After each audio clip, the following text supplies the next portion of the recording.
LiberalViewer presents. So, welcome to the October 14th edition of LiberalViewer Sunday Live Clip Roundup. Thanks for joining me. I've picked out the weekend's 14 best, most newsworthy clips for what should be a really informative, educational, fair use media criticism and political analysis show for you all tonight. I do have a couple clips from Saturday Night Live, including Alec Baldwin portraying Donald Trump for the first time this season, meeting Chris Redd portraying Kanye West, and there was a lot of Kanye West focus in the news that I'll talk about a little bit later.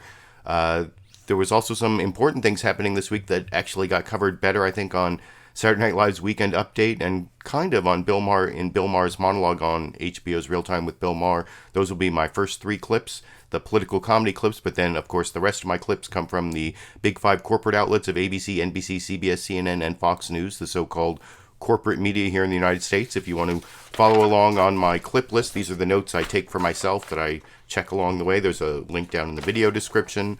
The topic is the Trump reality show, and that's kind of what I was talking about before, that the media has been focusing a lot on this Kanye West meeting and the midterms and Trump, his rallies and his statements that are provocative, and there's some really important things going on in the background, like climate change and family separation and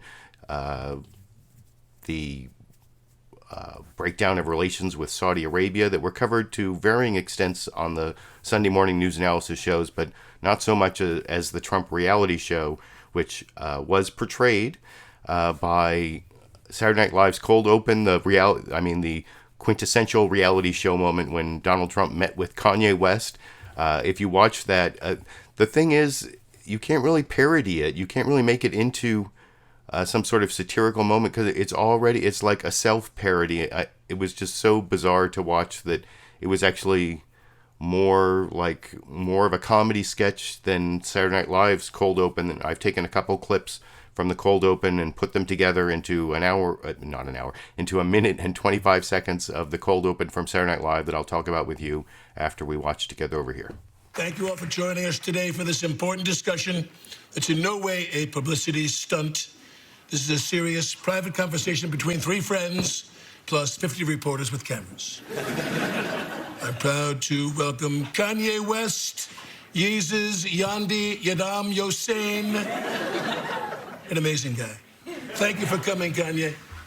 Yeah, that's right. I flew here using the power of this hat. I've got an amazing lunch to get to, but first I'm sure that Kanye wants to make one or two brief, lucid remarks. Kanye.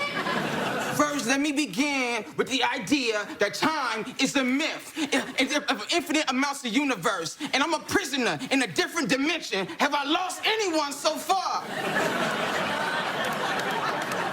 Okay. Let him talk. He doesn't stop.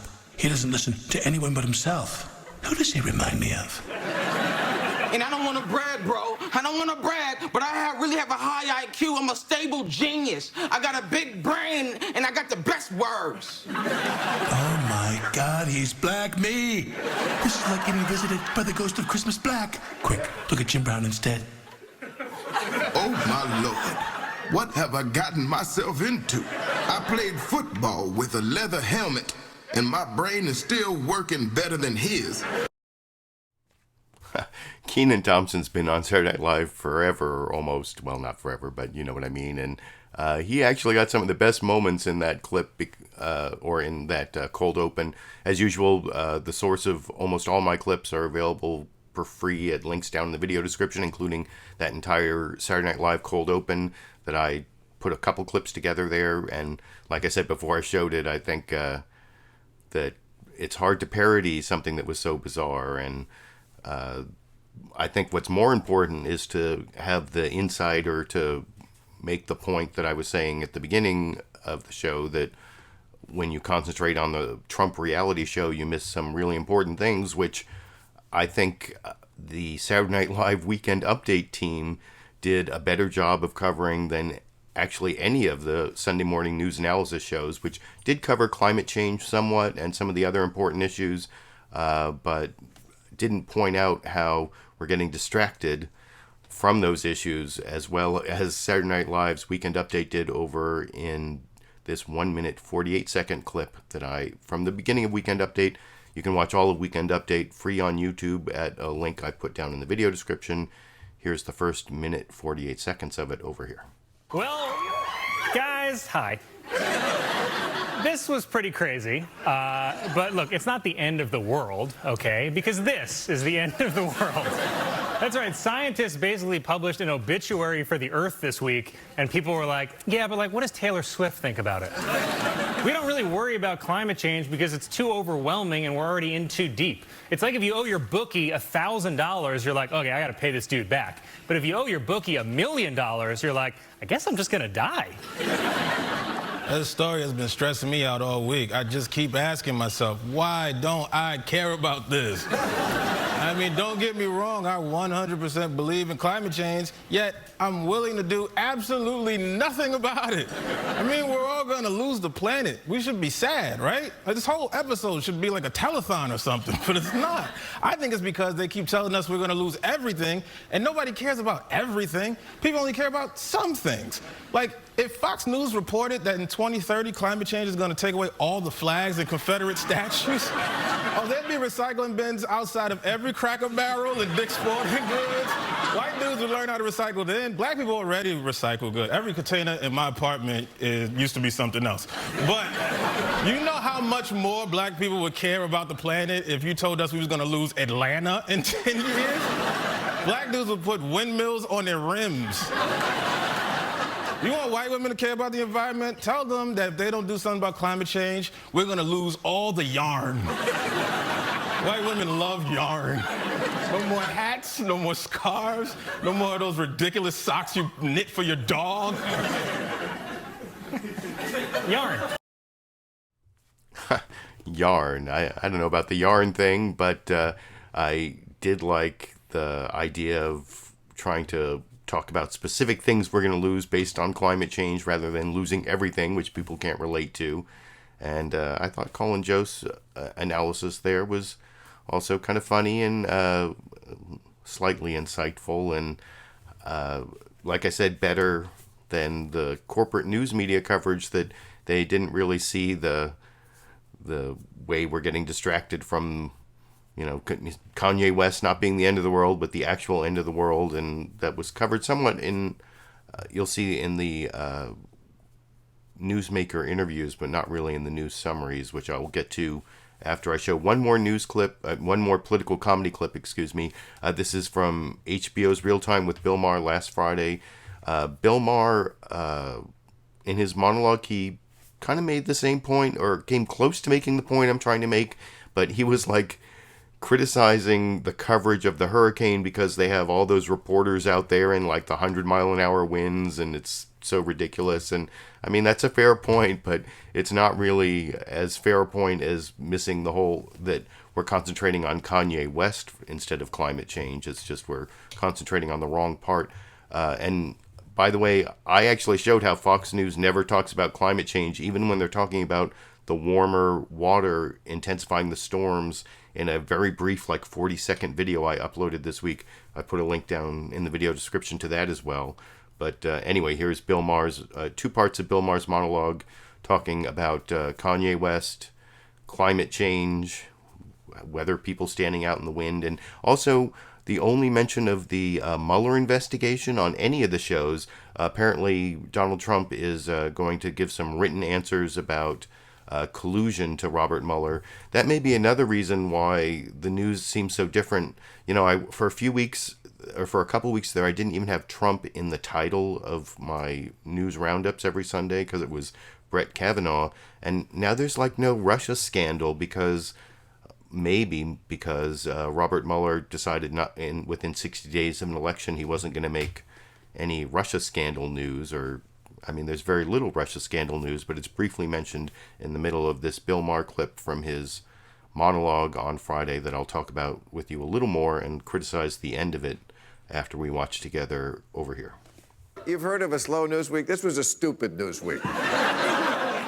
First of all, look, we feel bad for the people who got hit by the hurricane. Of course, we wish them the least pain possible. But anytime there's a hurricane, the news turns into a wet T-shirt contest. It's out there with a rain slicker. I don't know if I'm watching CNN or an ad for Gorton's fish sticks. And what pisses me off is that what's souping up the hurricanes gets less coverage. Hey, media, link those two. As long as you're out there in the storm. Link them. Yeah, I mean, a report from the UN about the UN climate policy. You see, this week says this planet has like 20 good years left. They say it could become unlivable. And I don't mean Tarzana unlivable.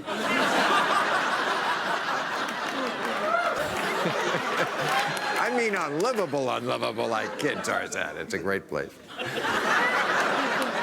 But, I mean, can you imagine that? A UN report warning about catastrophic damage from climate change drops just as such a hurricane hits. Only a moron could not see the connection. Or as Trump said, I don't see the connection.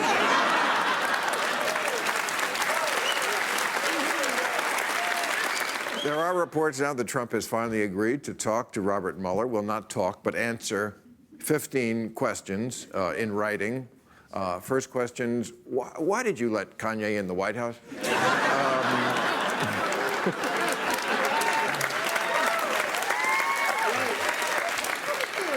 2, what is boofing?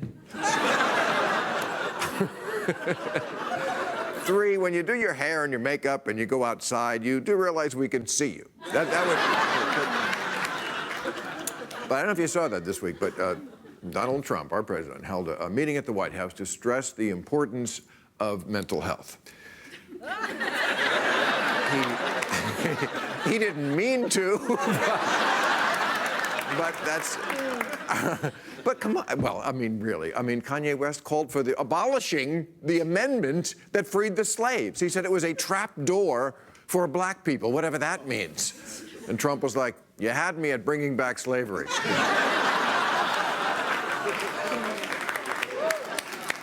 But Tanre, I mean, some of the quotes are pretty amazing. He said, this is our president. He has to be the freshest, the flyest planes, the best factories, and we have to make our core be empowered. And Trump said, I have no idea what you're saying. And I can understand Melania, you know.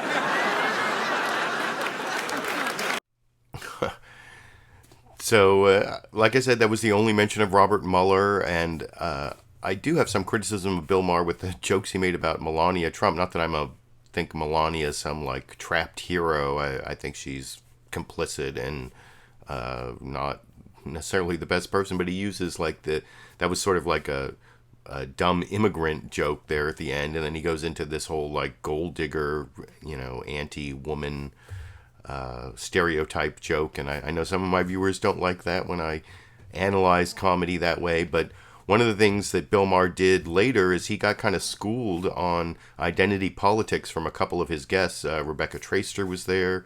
I don't remember all the guests' names, but that was something I thought I might cover, but it didn't really fit into my topic.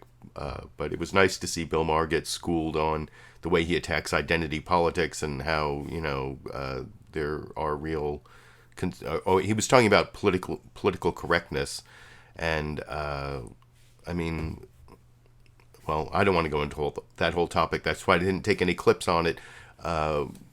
But I did want to talk about that. And he also mentioned one thing from the Kanye West meeting with Donald Trump that several people talked about, the 13th Amendment having a trap door. And that was actually one thing that Kanye West said that I kind of understood. If you have your U.S. Constitution, this is my ACLU pocket Constitution here.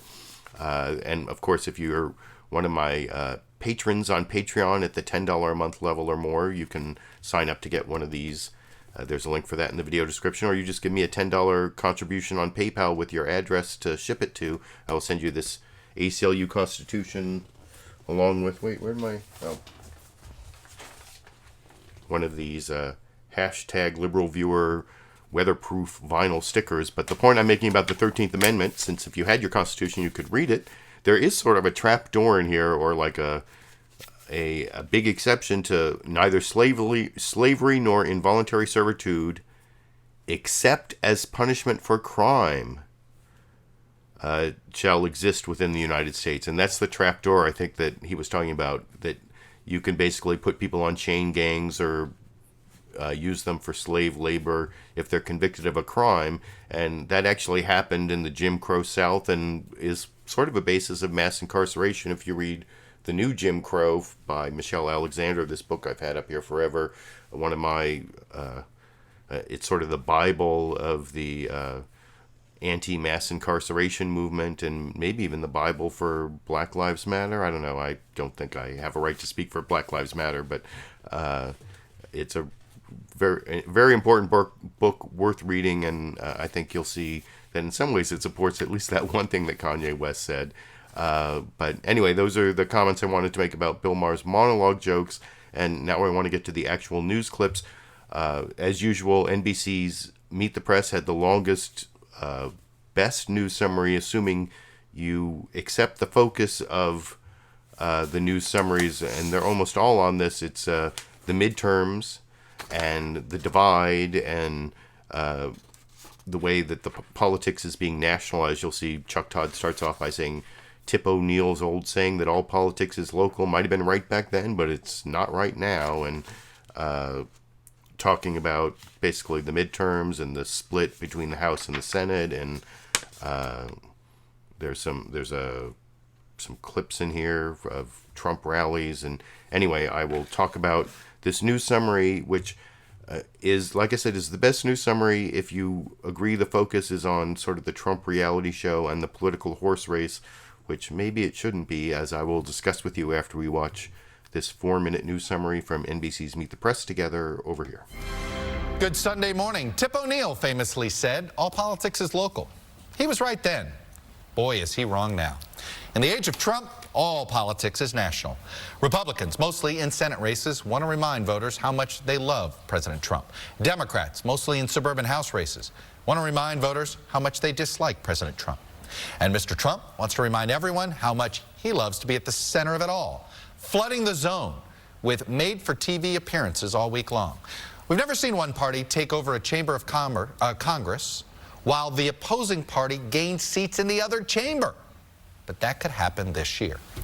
President Trump's popularity in red America and his toxicity in blue America suggests Democrats could win back the House, while Republicans actually pick up seats in the Senate, securing their majority for perhaps 4 or more years. In other words, red is getting redder, blue is getting bluer, and then there's purple. Those independent voters who have a blue tint to them, they could end up deciding this whole thing. But the question with 3 weeks to go until the midterms election is this: will the Republicans' post-Kavanaugh momentum continue?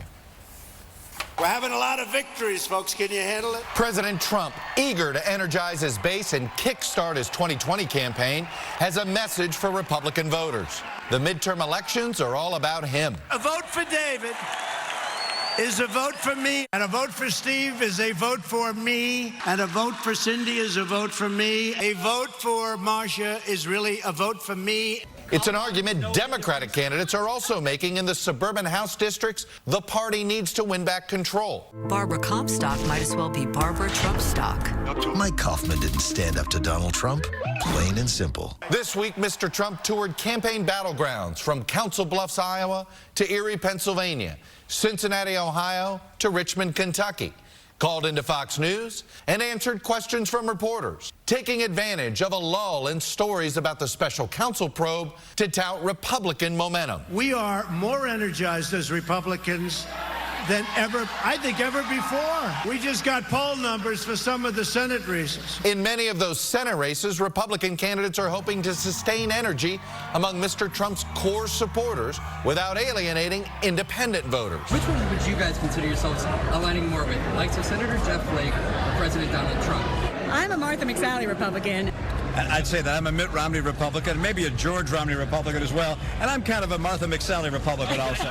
Still, in the aftermath of the Supreme Court fight over Brett Kavanaugh, Republican voters remain energized. Whatever deficit and enthusiasm Republican voters may have had going into the fall election has been eliminated. And Democrats are facing the hard realities of the Senate landscape. In order to net the 2 seats they need for the majority, Democrats need to win at least one of the 3 contests that currently lean Republican: North Dakota, Tennessee, or Texas. even if they hold every other Democratic seat and win both Republican toss-ups. At this point, the chances of my party being in the majority in the Senate are minuscule. I always thought they were very low.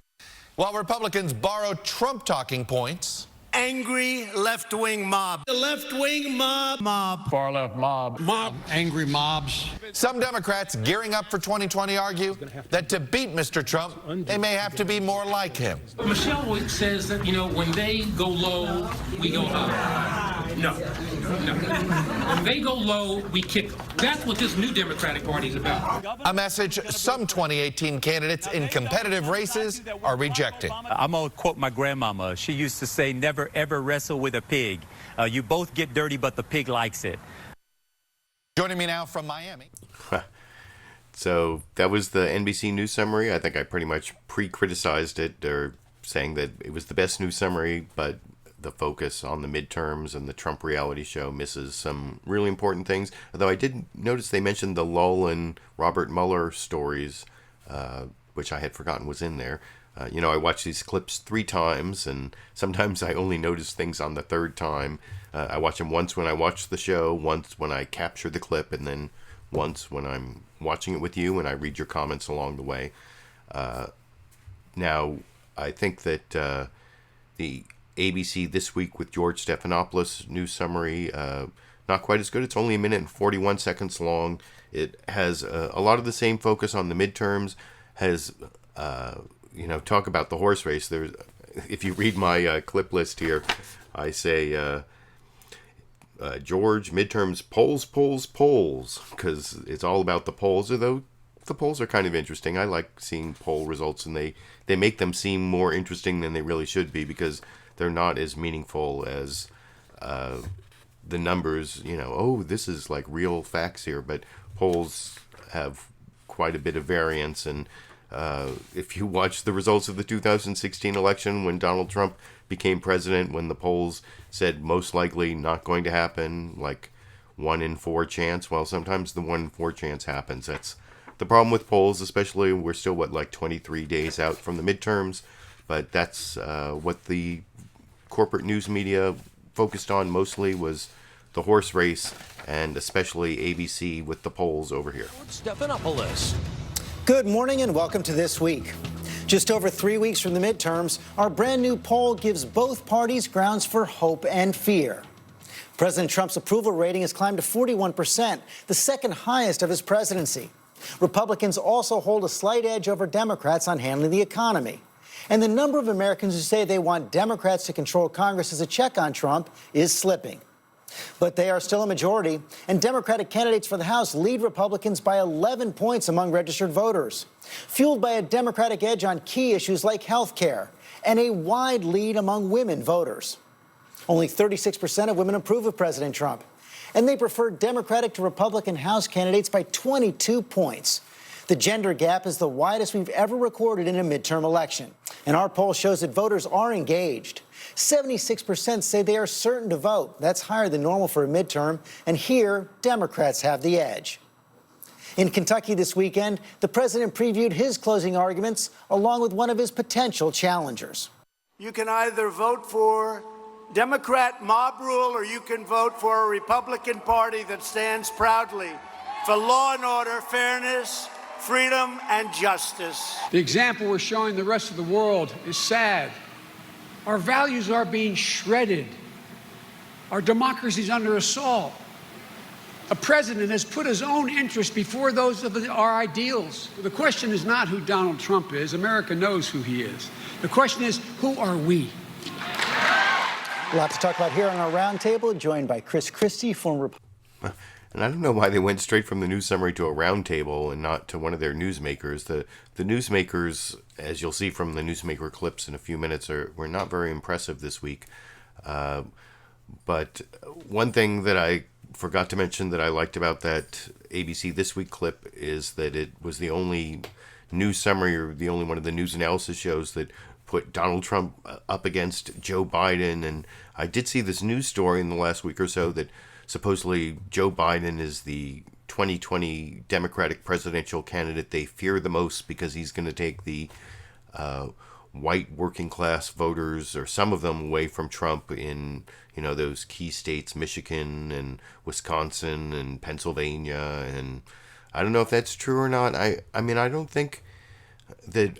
I think Democrats more, especially in the midterms, but we'll have to see how 2020 starts to shake out. But especially in the midterms, I think it's more about getting the voters who don't, activating the voters who don't normally vote, not converting Trump voters over to be not Trump voters. I mean, some of them are going to come over, but, especially the independents. But I think that's one of the things that has been discussed on the cable news stations a lot as to whether Democrats should be moving to the left or moving to the center. And I think at least for the midterms, it makes sense to activate non-voters who don't usually vote in midterms rather than trying to convert people in the middle. But that's my opinion. You can let me know what you think down in the comment section. And now I'm going to show the CNN State of the Union news summary, which is even briefer, just a minute and 15 seconds. Jake Tapper says the state of our union is in crisis, and he talks about two crises. One, this Saudi Arabia situation that I mentioned briefly, and you'll see summarized by CNN here. And I don't have much coverage of that, although you can ask me about it in the comments if you want. And then also the big Hurricane Michael, unexpectedly hitting Florida, creating a natural disaster.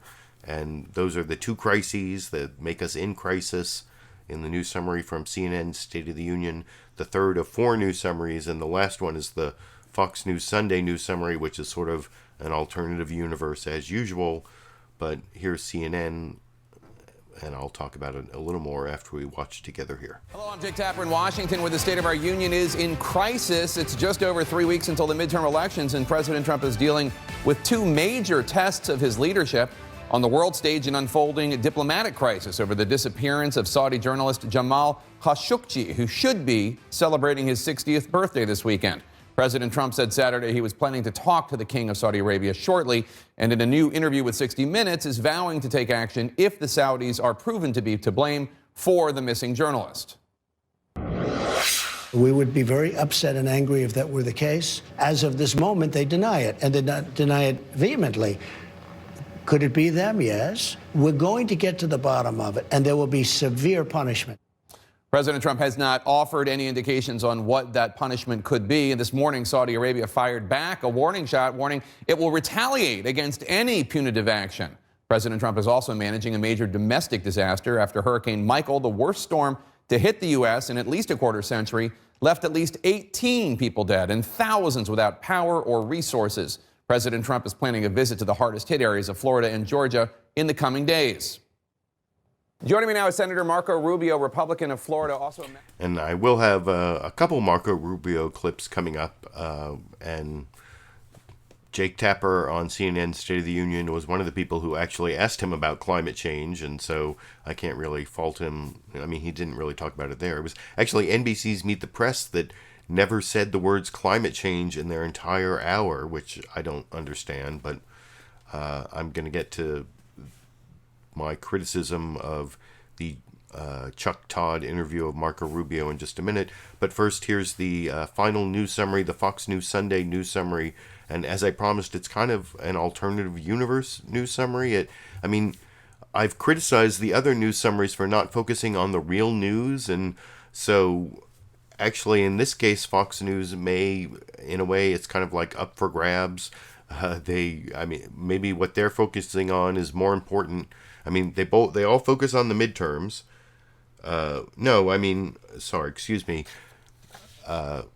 Fox News Sunday doesn't mention the midterms, doesn't really mention Kanye, although they talk about it a little bit. They talk about it in the panel discussion later. It was only CBS's Face the Nation that never mentioned Kanye in his meeting with Donald Trump. So the three big stories that you hear about from Fox News Sunday are the release of a Christian pastor from Turkey, and then the hurricane, like the Hurricane Michael, and they have a report on Hurricane Michael, although, of course, Fox News never mentions climate change. And then the third story is the stock market drop, which I guess if you're like a rich Republican, that's an important story. So Fox News covers it, has more focus on, what's happening with the equity markets. Although they also have an interview with the Chinese ambassador, and I'll have a clip of that later, which is an important story. And his name is Tiankai, if I'm pronouncing that correctly. But that's not in this clip. This is Chris Wallace summarizing the top stories in a different way than any of the other news outlets other than the hurricane, which I will talk about with you a little more after we watch it together over here. From Fox News in Washington. We begin with breaking news. The return of American pastor Andrew Brunson to the U.S. after 2 years detention in Turkey. President Trump, who secured Brunson's release, welcomed him home Saturday, and Brunson prayed with the president in the Oval Office. From a Turkish prison to the White House in 24 hours, that's not bad. Actually. Lord God, I ask that you pour out your Holy Spirit on President Trump, that you give him supernatural wisdom to accomplish all the plans you have for this country and for him. The other big story today, folks in the Southeast still trying to dig out from Hurricane Michael, one of the most powerful storms ever to hit this nation. Phil Keating is in Mexico Beach, Florida, where the storm made landfall. Phil.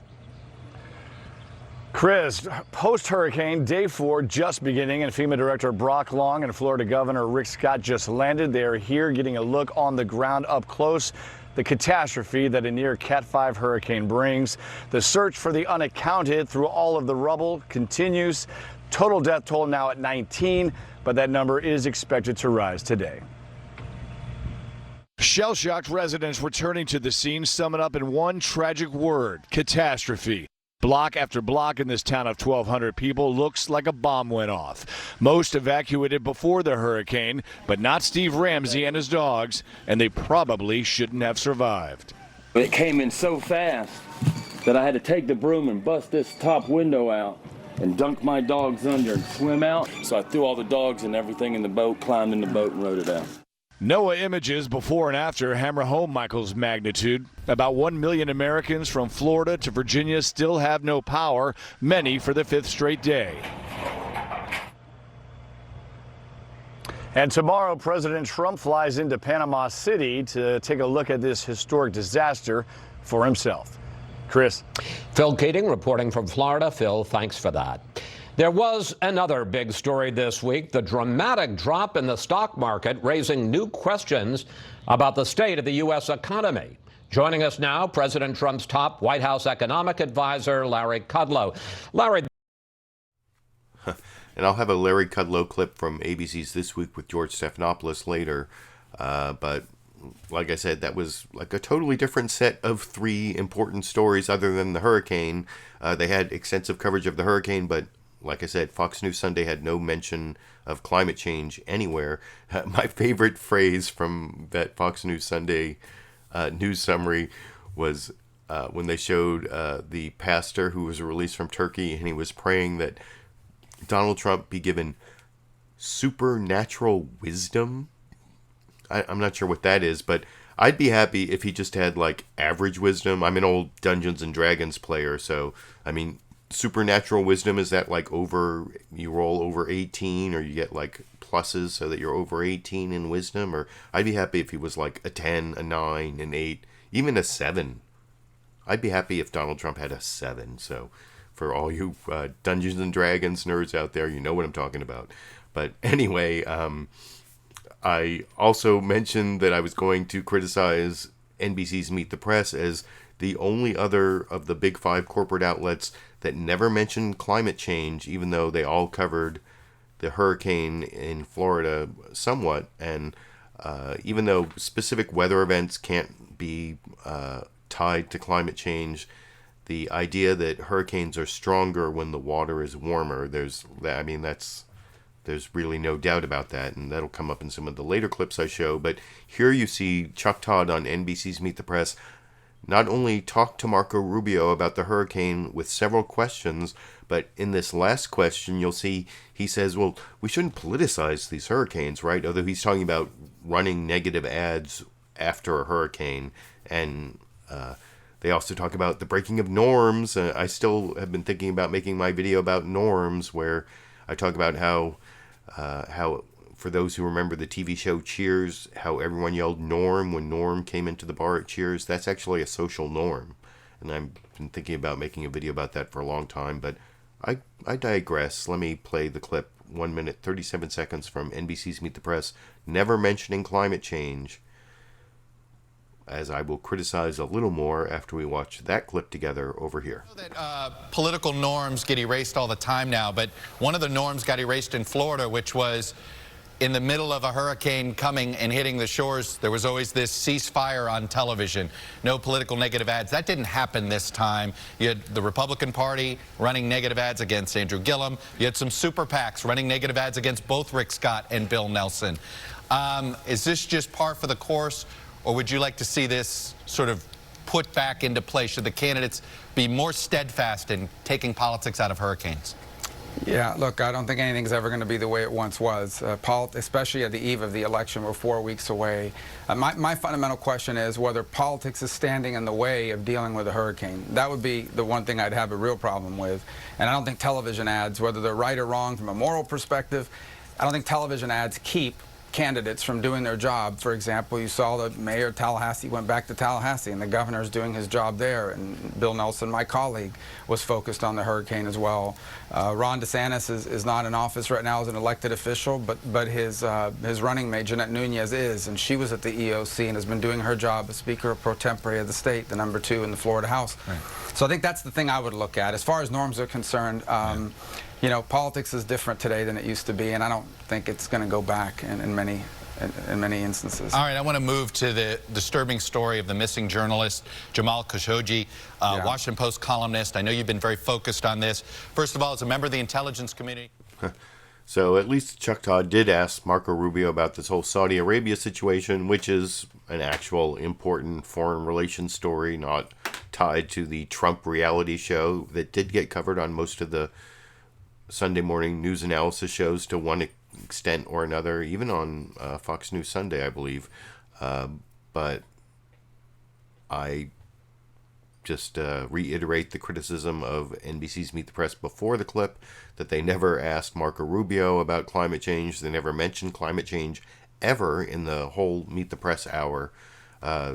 They're tied with Fox News for that, Fox News Sunday for that, because all of the other three outlets mentioned climate change at some point when covering Hurricane Michael, including CNN State of the Union. Here's Jake Tapper talking to Senator Marco Rubio and specifically asking him about the, you know what they were calling the obituary for the Earth that the UN wrote this week. Where you can tell me down in the comments section whether you believe this doomsday prediction, but at least Jake Tapper asked Senator Marco Rubio about it, since he's a senator from Florida who, I think, as Jake Tapper points out, is from one of the states most likely affected by climate change, which I will discuss with you a little more after we watch that clip together over here. Experts, we can't specifically say that Hurricane Michael was so strong, so devastating because of climate change, but there is scientific consensus that warmer waters due to climate change are making storms such as Michael even more devastating. A new report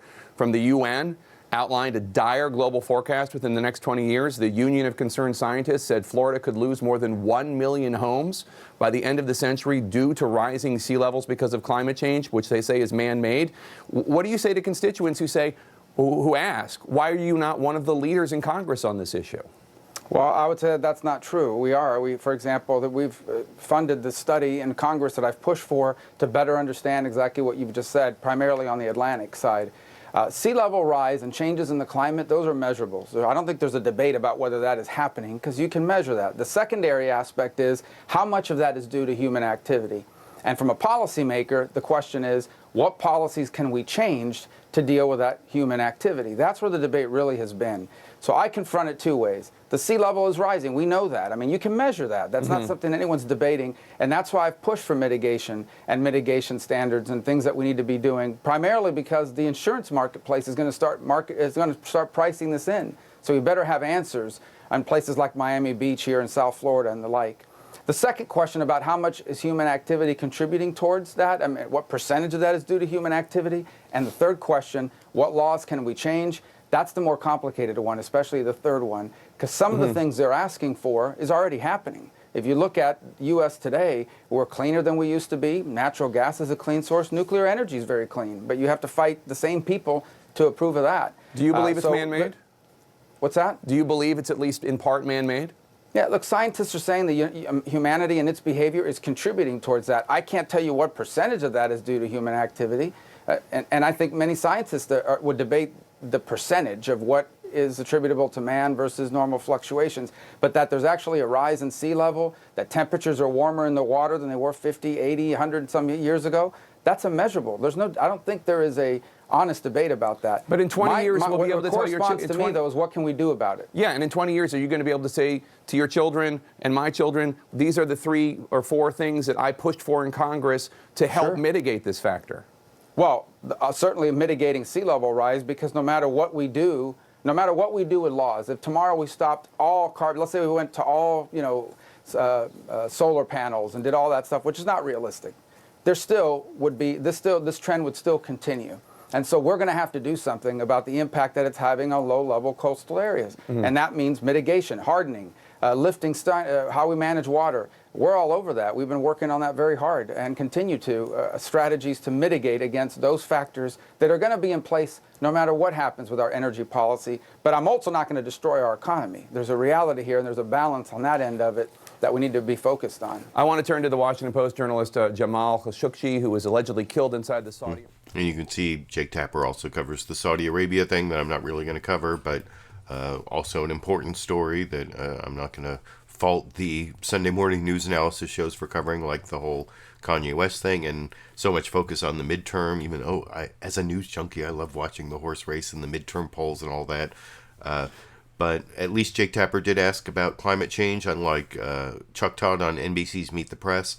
And, you know, I often criticize CBS's Face the Nation for being sort of like Fox News light, that they have, I don't know, maybe they're sort of a center-right broadcast, but they didn't fall into the trap that Meet the Press fell into, and going along with Fox News and not ever mentioning climate change.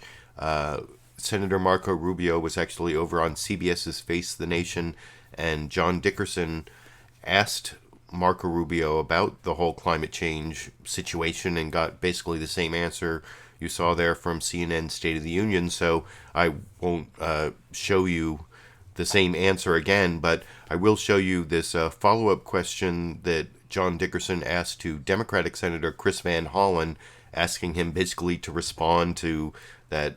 I mean, it's those Republican talking points of, we just don't know, and we can't hurt the economy, and I mean, it's pretty bogus, and I think Chris Van Hollen does a good job of pointing that out in the 90-second clip from CBS's Face the Nation that I will watch with you and then talk about after we watch it together over here. Welcome, Senator. I want to start where I left off with Senator Rubio. You are on the Environmental Committee in the Senate. What did you make of the senator's remarks?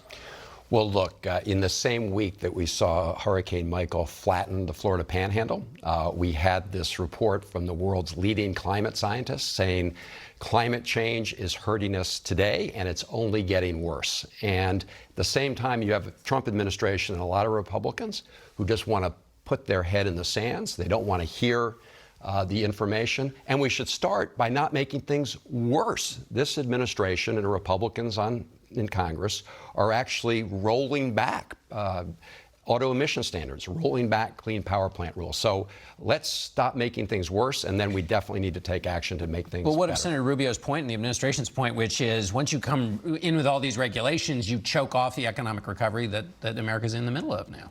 Well, the reality is we've had auto emission standards in place for many, many years, and in fact, the auto industry has grown substantially. The reality is that there are lots of economic opportunities when it comes to investing in clean energy and energy efficiency, and those are homegrown jobs. Wind, solar, these are homegrown jobs. These aren't jobs where you're importing oil from Saudi Arabia, for example. Let me switch to politics. A couple of weeks ago in the Senate, people were writing about, hey, the Democrats have a chance. They're writing that less these. And I left that little last bit in to show John Dickerson couldn't help himself. He also switched over to the horse race, to the politics, and the idea that the Senate is slipping away from the possibility of the Democrats taking the Senate. And that seems to be true, although it's still 3 weeks away. Things can change. But it looks like the House is going to the Democrats, and the Republicans may actually gain seats in the Senate. But you saw that. I can't help myself covering the midterms and the horse race, and even though I was criticizing the corporate news media for doing the same, but at least CBS's Face the Nation asked Marco Rubio and then Chris Van Hollen about climate change. And before I finish the climate change topic, I want to show an actual administration official. This is Larry Kudlow, White House economic advisor, giving an even more brazen set of Republican talking points of, we just got to study this more, and, we don't panic. Isn't that like from the Hitchhiker's Guide to, I did a Dungeons and Dragons reference. Now it's a Hitchhiker's Guide to the Galaxy reference. Don't panic, but wasn't the Earth destroyed at the very beginning of that book? So that's not the greatest reference from Larry Kudlow, and I'll talk about this clip a little more with you after we watch it together from George Stephanopoulos on ABC's This Week This Morning over here. Climate change. We saw that new report from the UN saying that if action isn't taken right now, you're going to have irreversible damage much, much sooner in the next 20 years. And of course, it comes against the backdrop of that horrific hurricane we just saw, Hurricane Michael. You can't tie any single weather event to climate change, but there's little question among scientists that it's increasing the probability of more intense weather events. Warmer water leads to more intense weather. Is the president going to do anything about it? Well, look, we're always studying these things.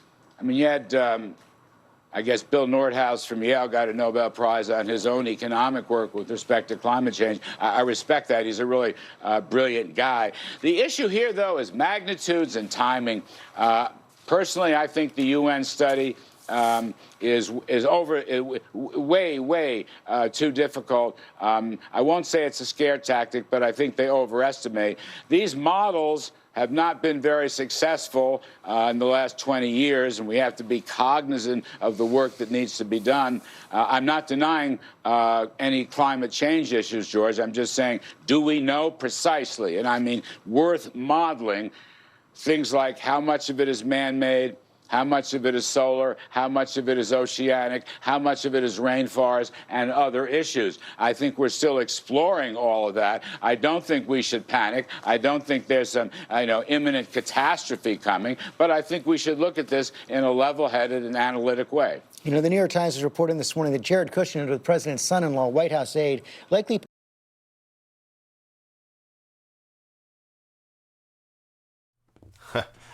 So, like I said before I showed the clip, I think that was the most ridiculous set of Republican talking points. I think I kind of criticized that clip, so there's not much more I want to say about that. But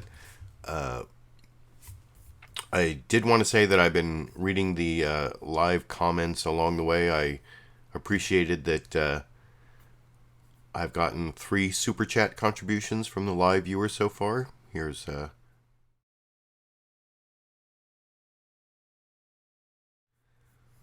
so thank you for those contributions. I noticed you didn't even make any requests or comments, so it's just like support, and I appreciate that.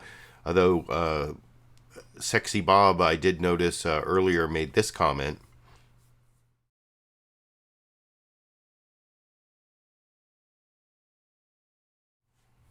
Asking me to, that was before I started the show, asking me to get some footage of Dash with putting food down, and that will be part of the bonus Sandy and Dash clip at the end.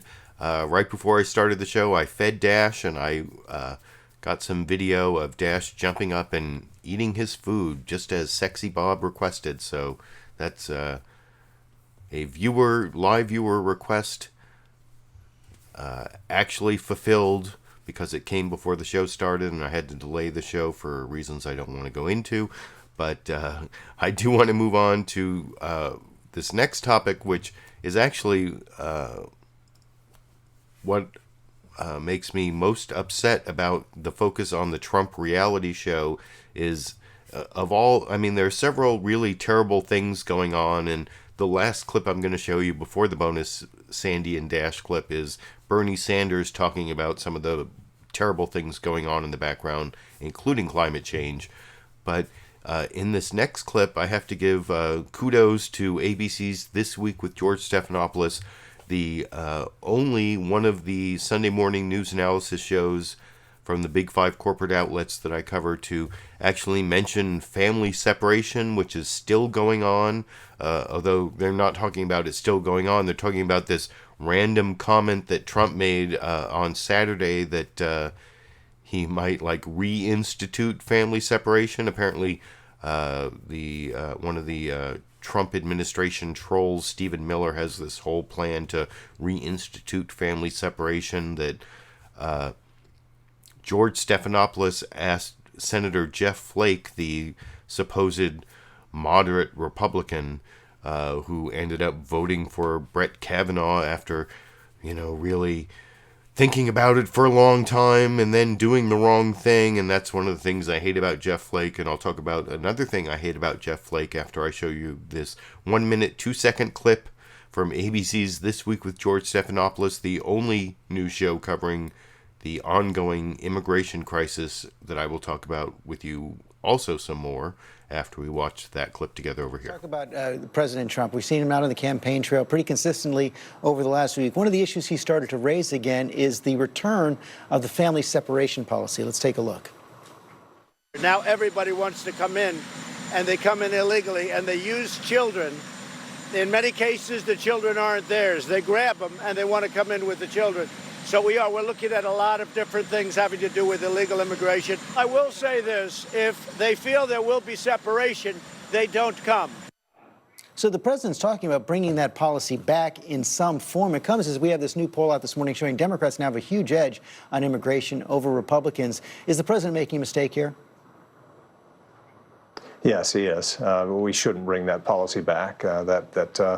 That simply is un-American, and I think everybody recognized that. The president seemed to. Certainly the First Lady and others spoke directly against it. So I hope that we don't return to that policy. Let's talk about Justice Kavanaugh. And if you want to watch Jeff Flake try to justify what he did with Brett Kavanaugh, there's a link down in the video description to the This Week with George Stephanopoulos program. You can watch the whole thing. I didn't take that clip, but the one thing about that Jeff Flake clip I have to say is, he's against family separation. He's troubled by the whole thing, but too bad he doesn't have some position of power where he could, investigate what's going on. Maybe somehow persuade people to stop it. It's not like he's a senator. It's not like one U.S. senator can do a hell of a lot to stop this kind of thing. And it's really a travesty. And George Stephanopoulos didn't even really follow up on it. That's why I showed that he went on to a whole different topic.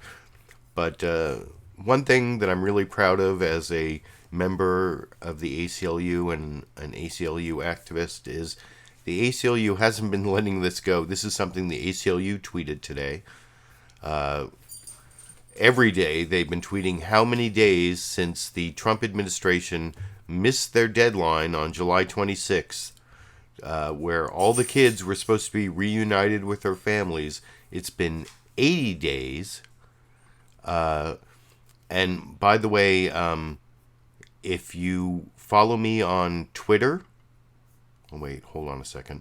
If you follow me on Twitter, and I put a link down in the video description to my Twitter account, it's twitter.com/LiberalViewer, you would have seen me retweeting that ACLU tweet and sort of giving you a preview of the topic of my Sunday live clip roundup over here.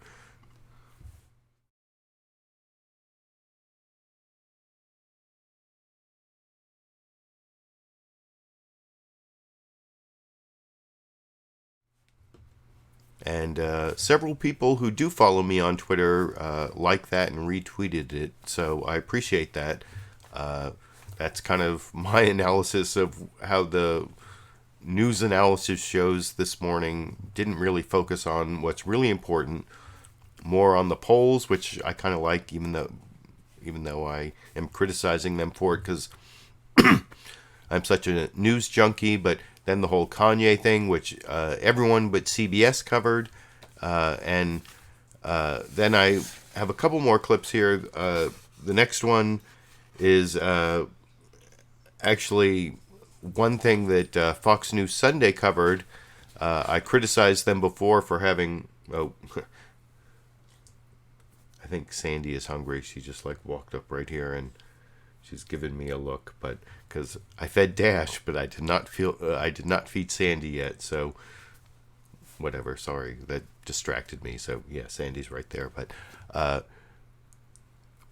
I criticized Fox News Sunday earlier for having this weird alternate universe look at what the news stories were, although arguably the news stories they covered were just as important as the misfocused mainstream media. That's what Fox News calls the other corporate news media outlets.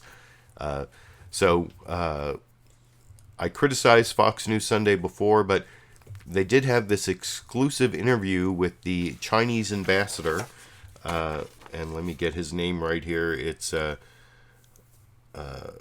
Sui Tiankai, and this is a really important long-term story, U.S.-China relations, and Chris Wallace on Fox News Sunday asked him a couple important questions that I will discuss with you after we watch that 2-minute, 12-second clip together over here. President Trump's policy towards China keeps getting tougher as the world's two biggest economies face off, not just over trade, but also military and political issues. Earlier, I sat down with China's ambassador to the U.S., Sui Tiankai, to discuss the state of relations between our two countries. Ambassador Sui, welcome to Fox News Sunday. Thank you. I want to start with Vice President Pence's tough comments about China last week. Here he is. When it comes to Beijing's malign influence and interference in American politics and policy, we will continue to expose it, no matter the form it takes. The vice president called out what he says is your economic aggression, what he called your emboldened military, and what he alleges are your efforts to interfere in the U.S. midterm election. Are the U.S. and China now engaged in a new Cold War? Well, first of all, I have to say all these accusations are groundless. One of the fundamental principles in China's foreign policy is non-interference in the internal affairs of other countries. And we have been consistent in this position. We have a very good track record. You were part of a quite tough meeting with Secretary of State Pompeo in Beijing this week, in which top Chinese officials said that they would take, quote, all necessary measures to safeguard your country. How far is China prepared to go in terms of standing up to the U.S.? I think it's the legitimate right of every country to defend its national interests, and China is no exception. But the talks Secretary Pompeo had in Beijing was a very good communication at such a high level between the two sides, and it's very timely. Let's unpack some of this, and let's start with the So, like I said, kudos to Fox News Sunday and Fox News for at least having a voice from China, which you don't often see in the corporate news media, responding to the Trump trade war against China, the possible Trump Cold War against China. It seems like the Trump administration, you saw from the beginning there, from Mike Pence, has actually accused China of interfering in our elections, but not the way that Russia did in 2016. But they're saying that China's interfering in our elections by putting tariffs on goods that come primarily from states that voted for Donald Trump. That's not quite like hacking into the DNC and John Podesta's emails and releasing them through WikiLeaks and possibly even colluding with the Trump campaign. That's kind of a very pale comparison to the real interference in our election last time. So I don't know what that's all about. If Fox News is trying to come up with some like alternative narrative on interference. But other than that, I do give them the kudos that I mentioned there. And I have one final news clip that I promised earlier. This is Senator Bernie Sanders responding to Jake Tapper on CNN's State of the Union. You'll see that first Jake Tapper tries to introduce this whole civility debate, like should we really be harassing people in restaurants, and Eric Holder, who may be running for president, saying when they go low, we should kick them. And then Hillary Clinton saying we shouldn't give them civility until we win back some part of the government, like the House of Representatives. And Bernie Sanders does a good job responding to the distraction issue, the misframed issue, by giving the real issues. As I mentioned earlier, he even mentions climate change, and then Jake Tapper, to his discredit, follows up with, well, really, but what about the whole civility issue? And I pretty much pre-criticized this clip, but I will talk about it a little more after we watch it together. Since I promised Bernie Sanders in the title, this is 3 minutes, 53 seconds of Bernie Sanders and Jake Tapper from CNN's State of the Union for the final news clip tonight over here. Welcome back to State of the Union. I'm Jake Tapper. The Democratic Party is confronting questions this week about whether or not they should be using more aggressive tactics against their opponents. Former Attorney General Eric Holder and former Secretary of State Hillary Clinton say yes, but former First Lady Michelle Obama disagrees.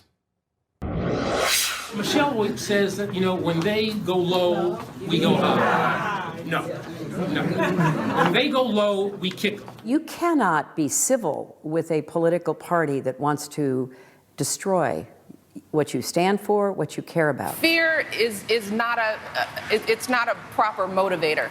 Hope wins out. Joining me now is Independent Senator Bernie Sanders of Vermont, who caucuses with the Democrats. Senator, you just heard those comments from Holder, Clinton, and Michelle Obama. What do you think? Do you think Democrats have been too weak responding to Republicans in the past, or do you subscribe to Michelle Obama's mantra, when they go low, we go high? Jake, I don't think it's a question of going high or going low. I think it's a question of telling the truth. And the truth is that you have a president who lies all of the time, a pathological liar. I don't think that's what the American people want. You have a Republican leadership in the House and the Senate that came within one vote of throwing 32 million people off of the health insurance they currently have. You have leadership there in the House and the Senate that wants to do away with the pre-existing protections that people have in this country so they can get health insurance when you have cancer or heart disease. You have leadership in the House and Senate led by the president that provided massive tax breaks for the wealthiest people in this country over a 10-year period. 83% of the benefits go to the top 1%. You have a president and Republican leadership who supported a budget which would have cut Medicaid by $1 trillion, devastating for the elderly people, Medicare by $500 billion, Social Security Trust for Disability Trust Fund by $72 billion. You have an administration that doesn't even recognize the reality of climate change. So I think what we have to do is be aggressive in telling the truth that you have a Republican leadership that's working overtime to benefit the wealthy and the powerful while ignoring the needs of working families. But I guess the debate is, I don't think there's any Democratic official who would disagree with what you just said. The debate is how aggressive. Should people who are Republican officials be disrupted when they're eating a meal at a restaurant? Is it appropriate for protesters to be banging on the doors of the Supreme Court? That's really what the debate is about. Well, I am very strongly in favor of mobilizing the American people to stand up and fight for economic justice and social justice and racial and environmental justice. And I think we have to mobilize people. I am not a great fan of being rude or disrupting activities. But this is what I will say. This entire 2000 election campaign is going to come down to two words, and that is voter turnout. And if you are out there and you're sick and tired of what's going on, of the very rich getting richer while the middle class continues to struggle, then you're going to have to not only get out and vote, but you're going to have to get your friends and your families to vote. 4 years ago, when the Republicans did really, really well, we had the lowest voter turnout since World War II, and that's got to change. So my hope is that people stand up, fight back, and get involved in this campaign. One of the big issues that you and many So kudos to Senator Bernie Sanders, who I voted for in the primaries in 2016. Kudos to him for not letting Jake Tapper reframe the issues over to, it's really about civility rather than the real substantive issues that Bernie Sanders is so good at staying on that message. And why is Jake Tapper trying to bring it back to civility? I don't know. You can let me know what you think down in the comment section. And that's the last of the clips I picked out for you. If you like those clips that I spent all day watching the news shows and picking out for you, you can give me a thumbs up down there below the video, or give me a supportive comment, or give me a super chat contribution. Like the 3 people who have so far, or down in the video description. Also, the more substantial contributions come from the people who commit monthly to support me on Patreon, those patrons that I can depend on. Or you can give me a one-time contribution on PayPal at a link down there. At the $10 level on either of those last 2 methods, you get this and this. Or just at the $5 level, you can get this sticker. Anyway, I hope you appreciate the time I spent picking out these clips and talking to you and giving you my commentary. Before I leave, I did want to give you the bonus Sandy and Dash clip I promised you. These are both like point of view clips where first you see the Sandy head rub and then the Dash getting fed. This is about 30 seconds of Sandy and Dash edited together over here.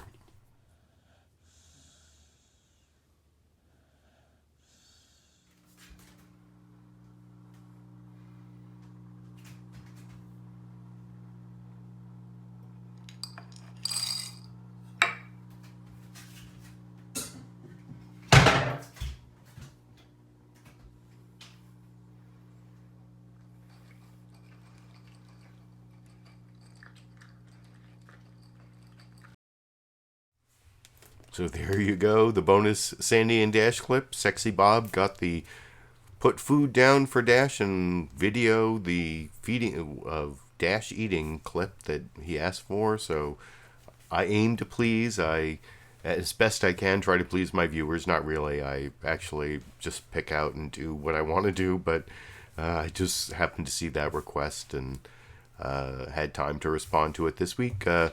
I hope you appreciated that. I'm still working on my Turn the Supreme Court Up to 11 video. I hopefully will have that available sometime in the next week or so.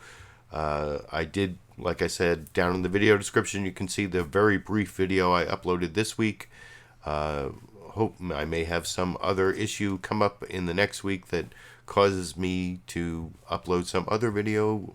If not, I guess I will see you all next week when there's no Saturday Night Live, and HBO's Real Time with Bill Maher is like a 20th or 25th anniversary. I can't even remember. No, it's 93, so it's 25th anniversary, which is all going to be like clips from the last 25 years going back to Politically Incorrect, which I used to watch. I actually attended a taping of Politically Incorrect, or it was actually 2 editions of Politically Incorrect on ABC a long time ago. I can't even remember the year. Well,